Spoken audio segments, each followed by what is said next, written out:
الحمد لله نحمده ونستعينه ونستغفره ونؤمن به ونتوكل عليه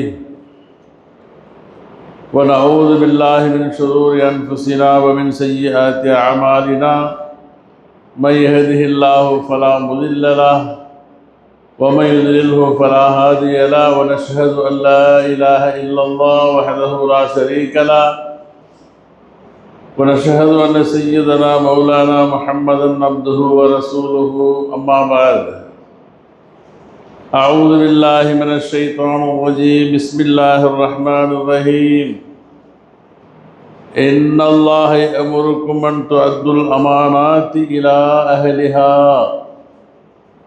صدق الله العظيم اللهم صل على سيدنا محمد وعلى آل سيدنا محمد وبارك وسلم اللهم صل على سيدنا محمد وعلى آل سيدنا محمد وبارك وسلم اللهم صل على سيدنا محمد وعلى آل سيدنا محمد وبارك وسلم السلام عليكم ورحمة الله وبركاته.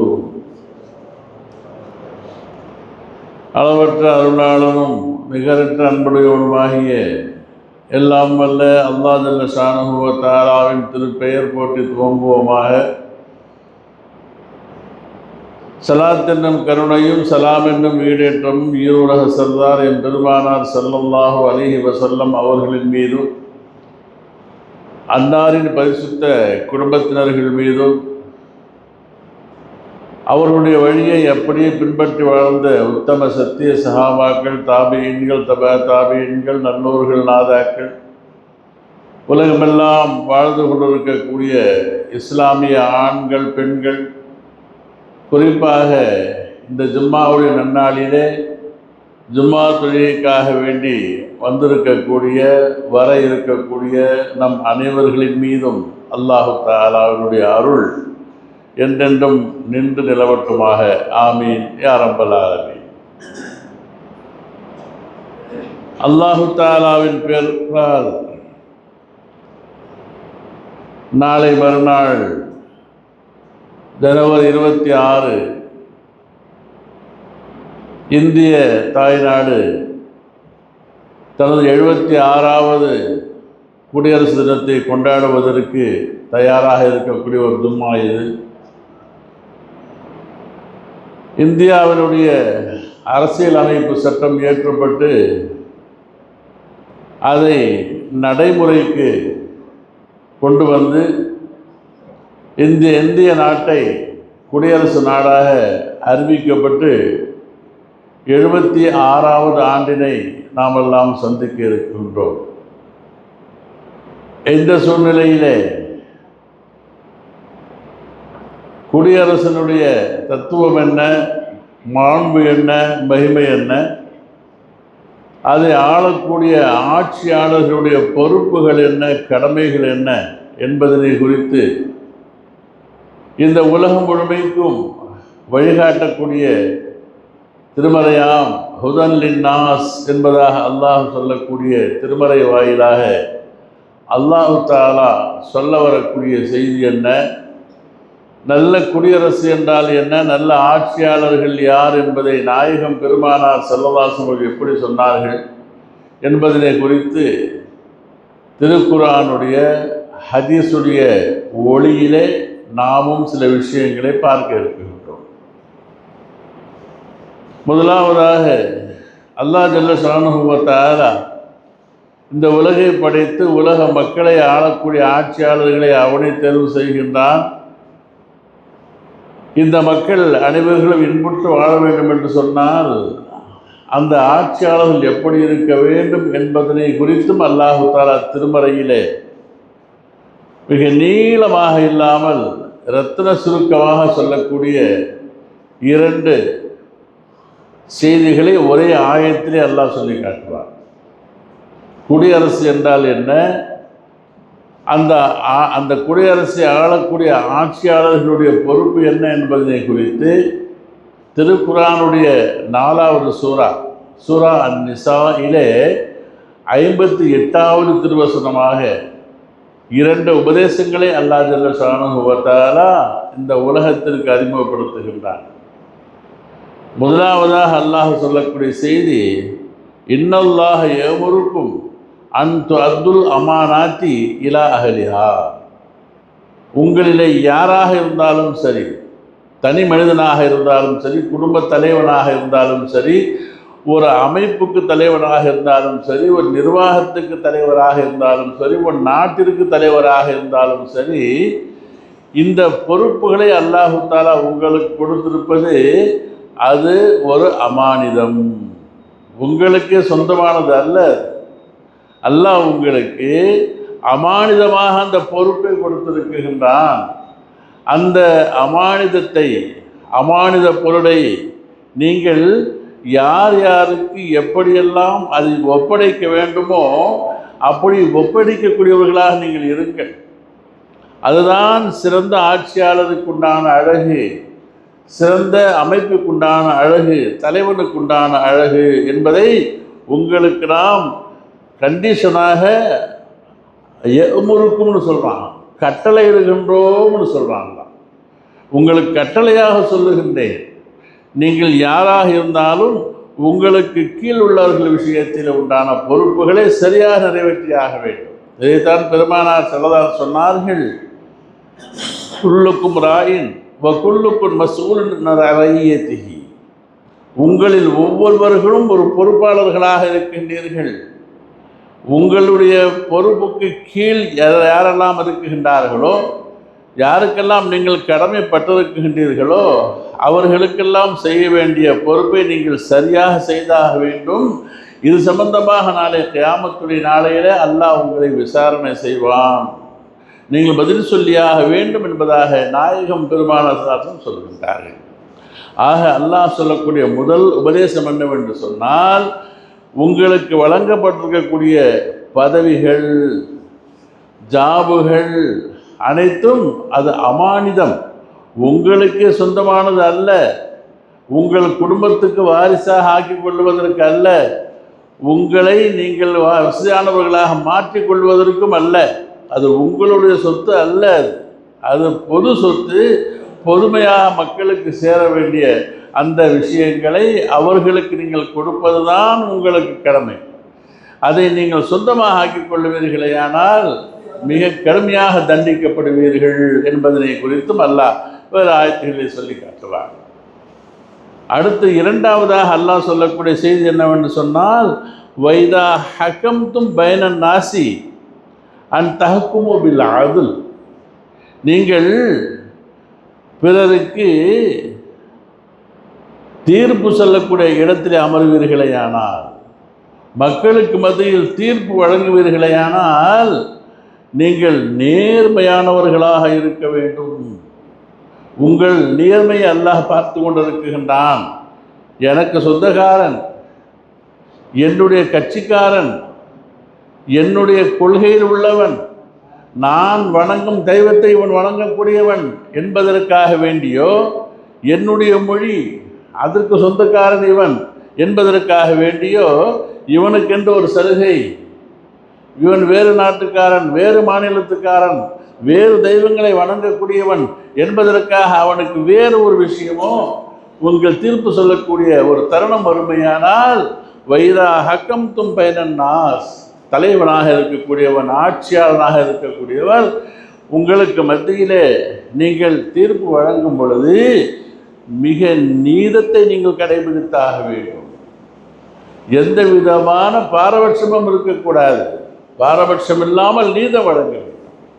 அப்போ இந்த 2 விஷயங்கள் எல்லாம் சொல்கிறான். தலைவராக பொறுப்பாளியாக இருக்கக்கூடியவர்கள் தங்களுடைய பொறுப்புகளை அவர்கள் அமானிதமாக கருத வேண்டும். அவர்கள் தங்களுடைய அந்த ஆட்சி பீடத்தில் அமர்ந்து கொண்டு மக்களுக்கு அவர்கள் பரிபாலனம் செய்யும் பொழுது நீதத்தை சரியாக கடைபிடித்தாக வேண்டும் என்பதாக அல்லாஹு தஆலா இந்த 2 செய்தியை இந்த உலக மக்களுக்கு கூறுகின்றார். மிக சுருக்கமாக சொல்லப்பட்ட இந்த 2 செய்திகளை பூமியிலே, உலகத்திலே எந்த பகுதியிலே கையில் எடுத்துக்கொண்டாலும், எந்த நாட்டுக்காரர்கள் எடுத்துக்கொண்டாலும் கூட அந்த நாடு குடியரசு நாடாக இருக்கும். அப்படி ஒரு அரசு நடப்பானேயானால் அந்த அரசன் நீதியாளனாக இருப்பான். அவன் தான் நல்லாட்சி கொடுக்கக்கூடியவன். அந்த அரசு தான் நல்ல அரசு. இதை திருக்குர்ஆன் நமக்கு சொல்லி காட்டுகின்றது.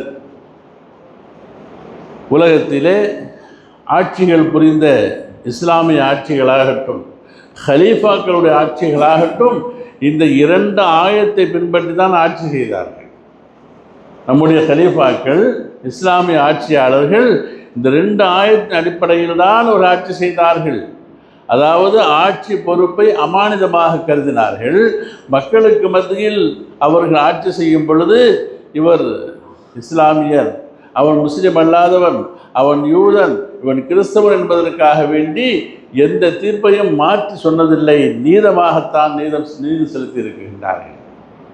மேலும் நீதத்திற்கே பெயர் போனவராக இன்று உலகமெல்லாம் பேசப்படக்கூடிய ஹஜ்ரத் உமர் ரலியல்லாஹு தஆலா அன்ஹு அவர்கள், ஹஜ்ரத் உமர் ரலியல்லாஹு தஆலா அன்ஹு அவர்களை தெரியாத சரித்திர ஆசிரியர்கள் இல்லை, ஆட்சியாளர்களும் இல்லை. எல்லோரும் வாயிலே சொல்லுவது, ஆட்சி என்று சொன்னால் உமருடைய ஆட்சி வர வேண்டும், நீதம் என்று சொன்னால் உமரை போன்று நீதம் செய்ய வேண்டும், அதுதான் குறிக்கோள், உலகம் நிம்மதியாக இருக்கும் என்பதாக சொல்லுவார்கள் அல்லவா.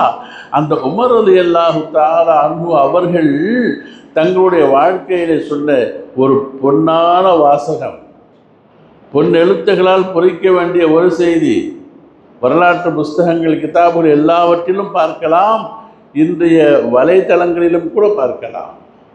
அவர்கள் சொன்ன அந்த செய்தி இருக்குகின்றது, அவ்வளவு முக்கியத்துவம் வாய்ந்த ஒரு செய்தி. அவர் என்ன கூறுகின்றார்கள், நான் அல்லாஹ்வுக்கு எப்படி பயப்படுகின்றேன் தெரியுமா? நான் கலீஃபாவாக இருக்குகின்றேன். எந்த அளவுக்கு அல்லாஹ்வுக்கு பயப்படுறேன் என்று சொன்னால், அவர் சொல்லக்கூடிய வார்த்தை, லவ் அன்ன தாப்பத்தன் ஃபில் இராகி துஸ்ரத் லஹஷீது அன் யுஸ்அல அன்ஹா உமருன். உமர் ரலியல்லாஹு தஆலாவுடைய ஆட்சி காலத்திலே, 11 ஆண்டு ஆட்சி காலத்திலே பல நாடுகள் இஸ்லாத்திலே கைவசத்திற்கு வருகின்றன. இது மிஸ்ர் என்று சொல்லக்கூடிய எகிப்து வருகின்றது, பக்கத்தில் இருக்கக்கூடிய சிரியா வருகின்றது, ஈராக், ஈரான் போன்ற நாடுகளெல்லாம் இஸ்லாமிய கைவசம் வருகின்றன. இஸ்லாத்திற்கு மாறுகின்றார்கள் அனைவர்களும். அங்கெல்லாம் இஸ்லாமிய தூதுவர்களை, இஸ்லாத்தினுடைய ஆட்சியாளர்களை அனுப்பி வைக்கிறாங்க அங்கே போய் ஆட்சி புரியறதுக்காக வேண்டி.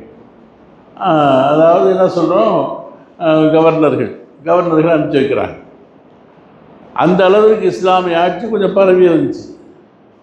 அந்த நேரத்திலே மதீனாவிலே ஆட்சி பீடத்தில் இருக்குகின்றார் உமர் ரலியல்லாஹு அன்ஹு.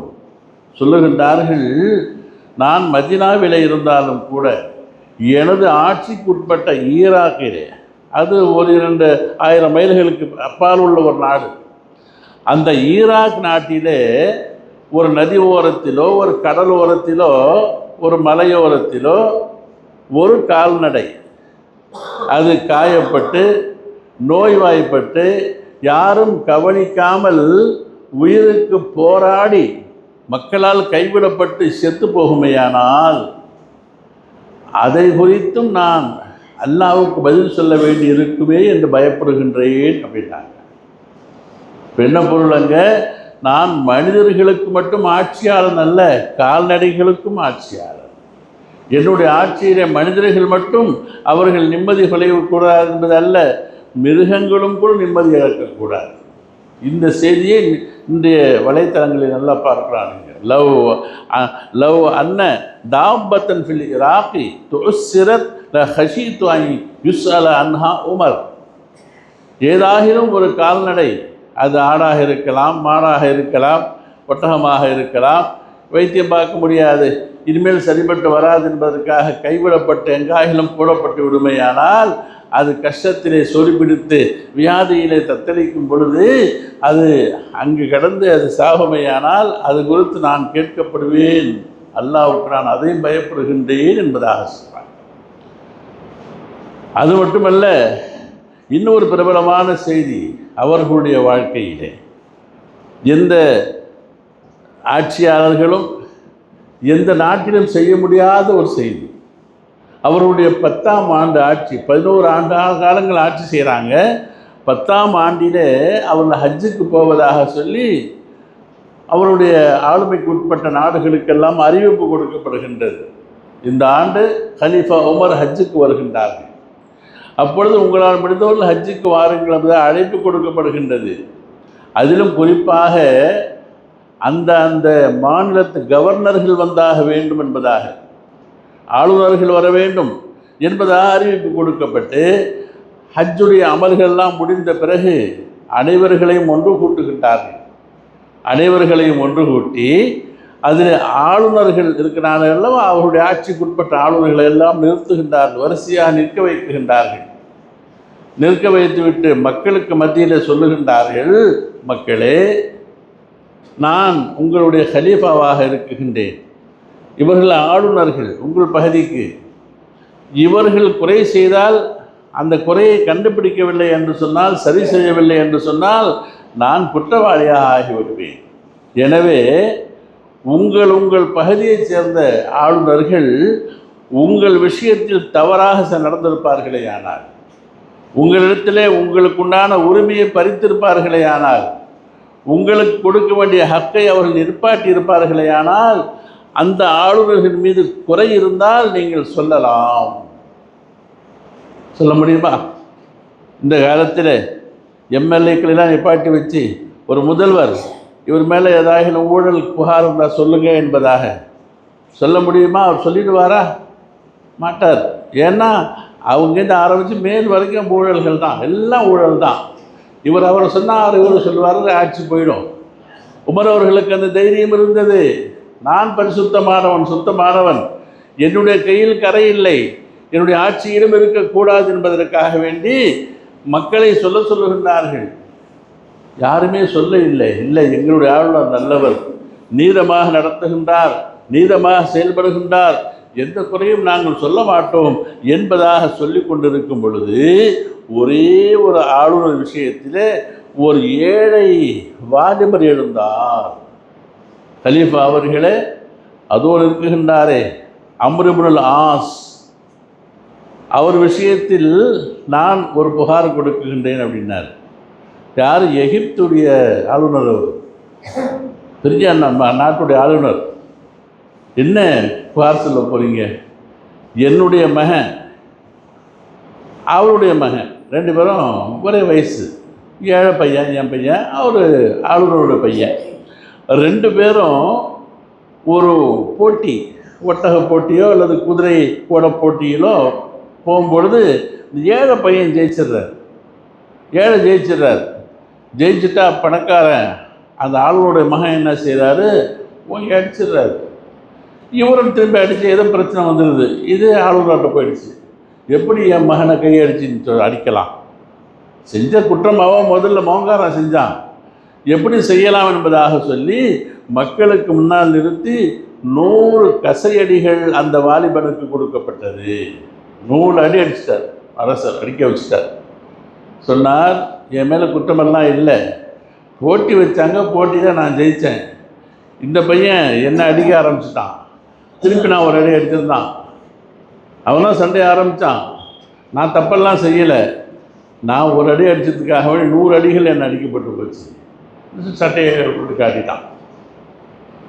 கத்தாப் அவர்களுக்கு கோபம், இவ்வளோ அநியாயம் பண்ணுவீங்களா? என்ன செய்வீங்க? எப்படி செய்யலாம்? தண்டனை கொடுக்குறாங்க பாருங்கள். இன்றைக்கி முடியுமா? எம்பிகளை எல்லாம் நிப்பாட்டி வச்சு, மத்திய மந்திரிகளையெல்லாம் நிற்க வச்சு, யாராவது குறை இருந்தால் சொல்லுங்கன்னு சொல்ல முடியுமா? இன்றைக்கி சொன்னாங்க. சொன்ன உடனே அந்த பையனுடைய கையில் சாட்டையை கொடுத்து 100 அடி அதே மாதிரி அடினாங்க. அம்ர் இப்னுல் ஆஸ் அவர்களை துடிச்சு போயிட்டார். அம்ரு சொன்னார், உமரே, நான் ஆளுநர் அல்லவா, என்னுடைய பதவியாச்சே, மக்கள் என்ன நினைப்பாங்க, என்ன சபையில் வச்சு அடிக்க வைக்கிறீங்களே என்பதாக துடித்தார். சட்டையை கழட்டுனாங்க. சட்டையோடு பேசினார். வெறும் முதுகில் அடிச்சிருக்கிற நீ, சட்டையை கழட்டுனாங்க. உடனே ஆளுநருடைய கெஞ்சலுக்கு இந்த ஏழை சிறுவன் செவி சாய்த்து, ஒரு சட்டம் இருக்குகின்றது, ஒருவன் பாதிக்கப்படுவானே ஆனால் கஃபாரா என்று ஒன்று இருக்குகின்றது. அதை நீங்கள் இவ்வளோ காசு கொடுத்துட்டீங்கன்னு சொன்னால் நான் விட்டுடுறேன் என்பதாக. அது கொலைப்பழியாக இருந்தாலும் சரி, கொலையாக இருந்தாலும் சரி, கஃபாரா கொடுத்துட்டாங்கன்னு சொன்னால் சரி. எவ்வளோ கஃபாரா கிடைச்சிது? ஒரு சாட்டை எடுக்கு 2 தங்க காசுகள், 200 தங்க காசுகள் அவருக்கு கொடுத்து அவர் அடியில் தப்பிக்கொண்டார் என்பது சரித்திரம், வரலாறு. அப்போ நீதமாக நடந்து கொள்ள வேண்டும். அப்போ ஆளக்கூடியவர்கள் நீதவான்களாக இருக்க வேண்டும்.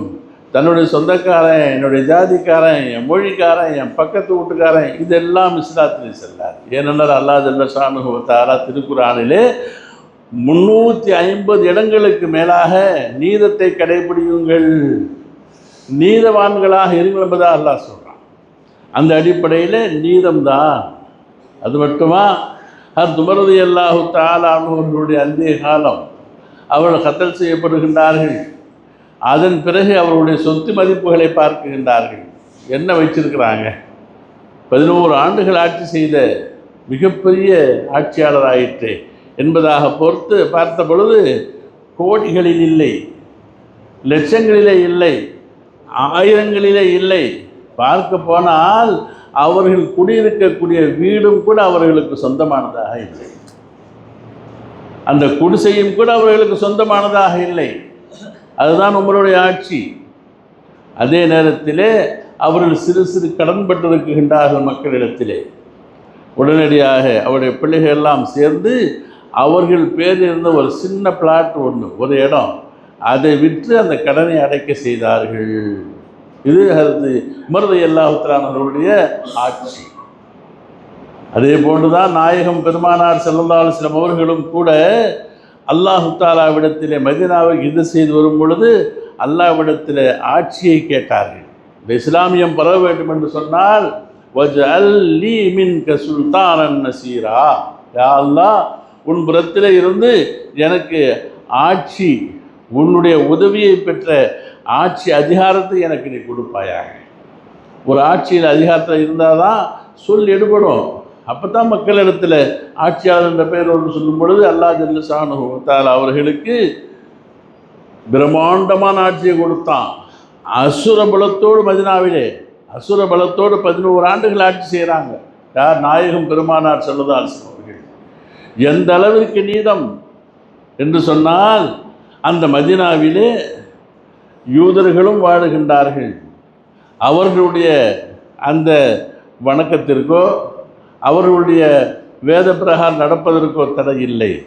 கிறிஸ்தவர்களும் வாழ்ந்தார்கள், கிறிஸ்தவர்களுடைய இபாதத்துகளுக்கு தடை இல்லை. அவர்களுடைய ஆட்சியில் எந்த விதமான கெடுபடியும் இல்லை. உங்களை போன்று இருங்கள், உங்களுடைய வணக்கத்தை நீங்கள் செலுத்துங்கள். லக்கும் தீனுக்கும் வலியதி. மஜூசிகள் என்று சொல்லக்கூடிய நெருப்பு வணங்கிகள் இருந்தார்கள். அவர்களுடைய அந்த இபாதத்து பிரகாரம் இபாதத்துகள் எல்லாம் செய்தார்கள், தடை செய்யப்படவில்லை. அவரவர்கள் அவர்களுடைய கோணத்திலே வாழ்ந்தார்கள்.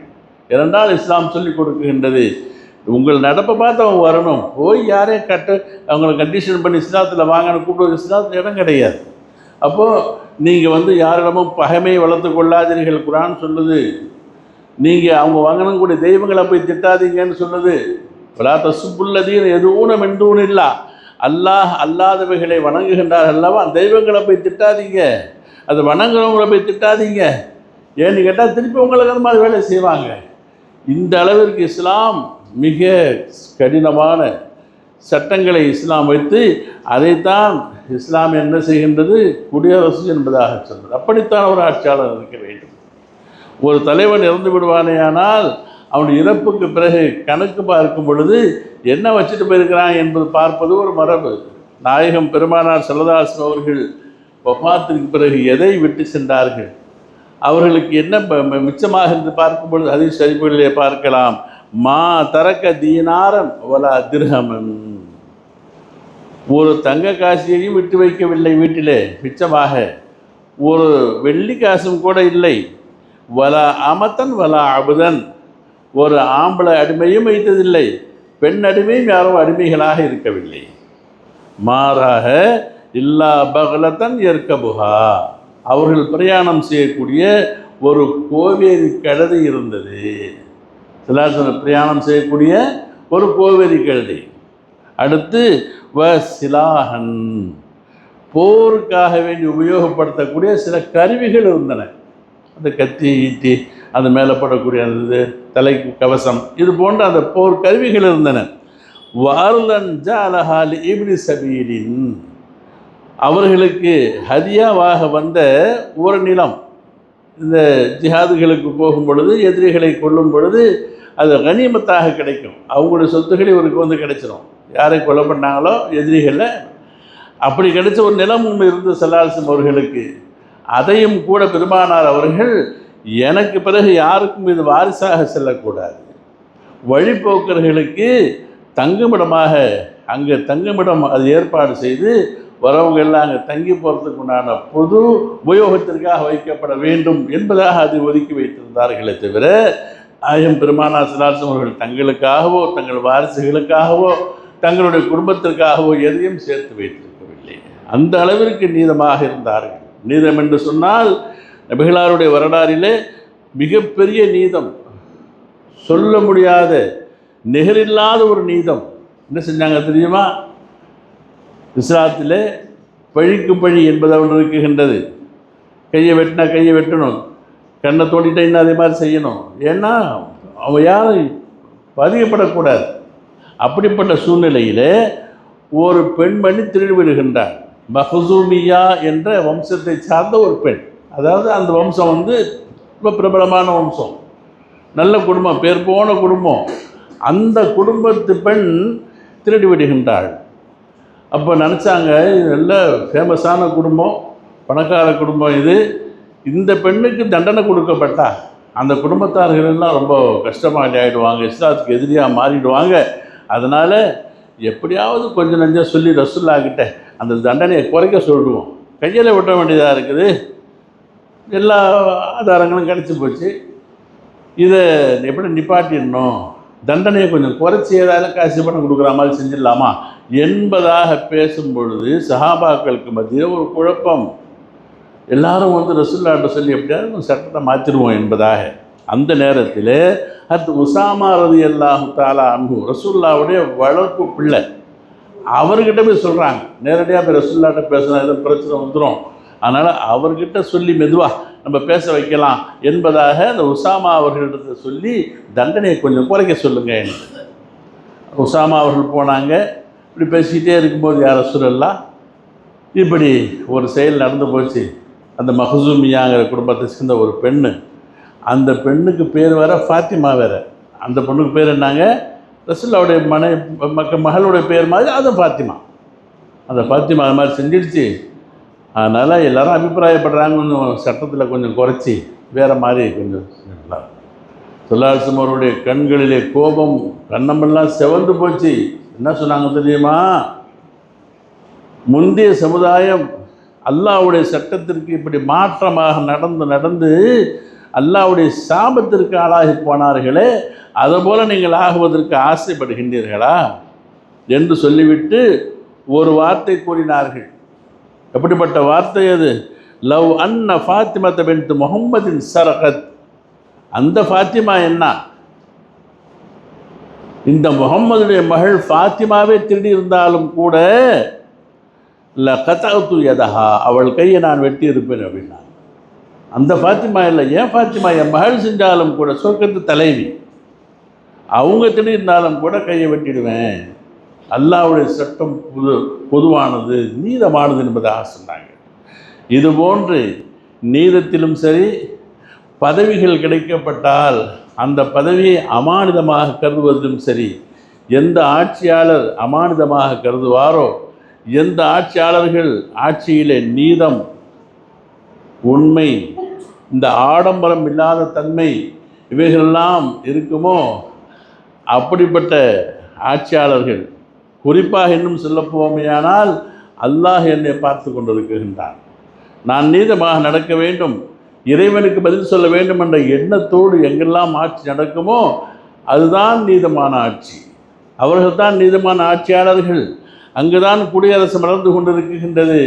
அப்படி இல்லாமல் தாண்டோடுத்தனமாக பதவி கிடைத்து விட்டால், அந்தஸ்து கிடைத்து விட்டால் அது என்னுடைய வாரிசுக்கே சொந்தம், சொந்தக்காரர்களுக்கெல்லாம் சொந்தம், நாங்கள் தான் அது எங்களுக்கு போக மிச்சமாக தான் மக்களுக்கு கொடுப்போம் என்பதாக இருப்பார்களே. ஆனால் அது அப்படிப்பட்ட சூழ்நிலையிலே நீங்கள் எத்தனை குடியரசுகளை கொண்டாடினாலும் கூட அனைத்தும் பொய்யான குடியரசாகத்தான் இருக்கும், உண்மையானதாக இருக்காது.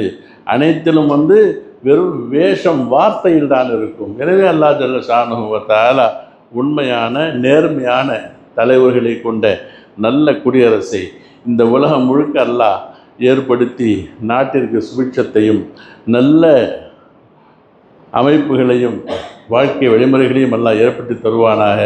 வாஹிர் தஅவானா அனில் ஹம்துலில்லாஹி ரப்பில் ஆலமீன்.